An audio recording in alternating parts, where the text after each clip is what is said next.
Why and how do you pick the time, the era for your book? Well, this one, and that's a really good question, thank you. Do you know, bizarrely, I've not been asked that yet in this book. Yes, so you win on so many levels. With this, there were two reasons. As a feminist, obviously very interested in those battles of suffrage that women and men who supported them have at the beginning of the 20th century.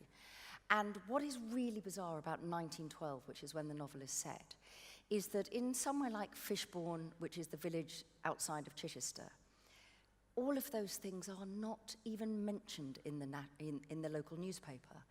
And the other thing that's really bizarre about that year as well, we're here commemorating the terrible loss and waste of the First World War. We know that those battlefields of blood and mud and mist and carnage and the trees all broken to pieces and the birds not singing, we know this is coming. But in 1912, there is not a whisper of that. And it's very hard to imagine being so unknowing of how the world was about to change.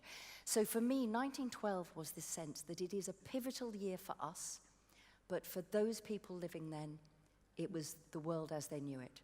And because it's a Gothic thriller, and in Gothic thrillers, you know, the body count matters, you know, it goes up, obviously, as the chapters go on. I liked the idea of that echo, that we knew what was coming, and it mirrored what was going on.